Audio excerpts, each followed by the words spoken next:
ನನ್ನ ಹೆಸರು ಸುನಿಲ್ ಹಿರೇಮಠ. ನಾನು 7ನೇ ತರಗತಿಯಲ್ಲಿ ಓದುತ್ತಿದ್ದೇನೆ. ಶಾಲೆ ಹೆಸರು KBMPS ಕಲ್ಕೇರಿ ಸ್ಕೂಲ್.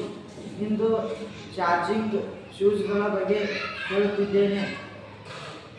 ನಾವು ಹಳ್ಳಿಯಲ್ಲಿ ಕರೆಂಟ್ ಇಲ್ಲದ ಕಾರಣವಾಗಿ ಕರೆಂಟ್ ಕಟಾವು ಮಾಡುತ್ತಾರೆ. ನಗರದಲ್ಲಿ ಮಾರ್ಕೆಟ್ ಮತ್ತು ಪಿಕ್ನಿಕಲ್ಲಿ ಹೋದಾಗ ಮೊಬೈಲ್ಗಳು ಚಾರ್ಜ್ ಇರುವುದಿಲ್ಲ. ಅದರಿಂದ ಯೂಸೋ ಎಲೆಕ್ಟ್ರಿಕ್ ಶೂಗಳು ನಾವು ಧರಿಸಿ ನಡೆದಾಡಿದಾಗ ಚಾರ್ಜ್ ಆಗುತ್ತವೆ. ಅದರಿಂದ ಮೊಬೈಲ್ಗಳು ಚಾರ್ಜ್ ಮಾಡಬಹುದು. ನನ್ನ ಹೆಸರು ಸುನಿಲ್ ದೇಸಾಯಿ. ನಾನು 6ನೇ ಕ್ಲಾಸಲ್ಲಿ ಓದುತ್ತಿದ್ದೇನೆ. ನನ್ನ ಶಾಲೆಯ ಹೆಸರು KBMPS ಕಲ್ಕೇರಿ.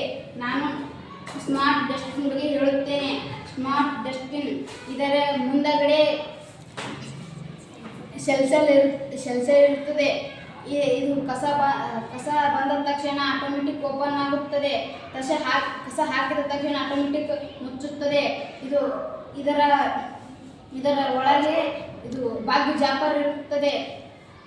ಯಾವುದೇ ಸೊಳ್ಳೆ ಇರಲಿ, ಯಾವ ವಿಟಮಿನ್ ಏನೇ ಇರಲಿ, ಕ್ರಿಮಿ ಕೀಟಾಣುಗಳು ಇರಲಿ, ಅದೇ ಒಳಗೆ ಮುಚ್ಚಿದರೆ ಸಾಯುತ್ತವೆ.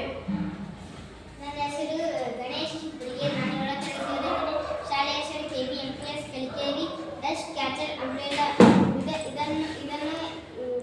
ಇದನ್ನು ಏಕೆ ಉಪಯೋಗಿಸುತ್ತಾರೆ ಎಂದರೆ ಮನೆ ಅಥವಾ ಶಾಲೆ ಸ್ವಚ್ಛ ಮಾಡುವಾಗ ಉಪಯೋಗಿಸುತ್ತಾರೆ. ಇದು ಇಲ್ಲಿ ಬಿಸಿ ಮೋಟರ್ ಜೋಡಿಸಿದಾಗ ಆಟೋಮೆಟಿಕ್ ತಾನೇ ತಿರುಗುತ್ತದೆ.